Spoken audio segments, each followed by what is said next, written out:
order to initiate the flexion curl, I'm going to kneel down directly behind the wheels closer to me. I'm going to make sure that my Z-board is perpendicular to the chassis. This is set up perpendicular.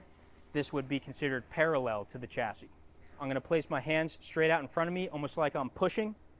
I'm going to slowly lower until my hands are lined up at either end of the Z-board. The palmar eminence, where my thumb muscle meets my pinky muscle, to be lined up in the exact center of the Z-board. Another important note when implementing the flexion curl is the way that you can mount your hands on the Z-board. What you can do is you can close your hands over and grab the board. Just know that by clasping your hand down and making a fist, you're going to engage larger motor units in the arm and shoulder. If your goal is to activate more of the internal stabilizers of the shoulder, you would open your hand as wide as you possibly can and line up at the base of the palm. Both options are yours to implement. You can mix and match. You can do it however you'd like.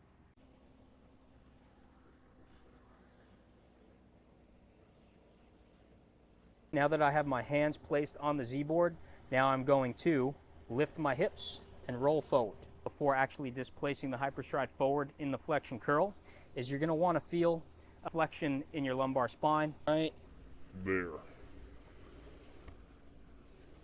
If I were to get into a full flexion curl with my arms overhead, that's just a very deep range of motion. It requires a lot of stability and posture that not everyone has and not everyone needs to have. For the sake of demonstration, I will show you a full flexion curl. There are actually 3 ways to execute the flexion curl. Style 1 would be shoulders and hips at the same time. Style 2 would be shoulders led with your hips preset in position.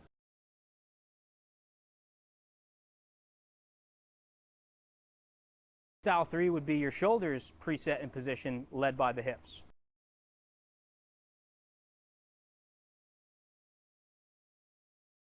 All 3 styles are designed to accomplish the very same goal, which is, again, relationship between pelvis and rib cage during overhead motion. You could scale this exercise is simply with a hold at the end range position for time.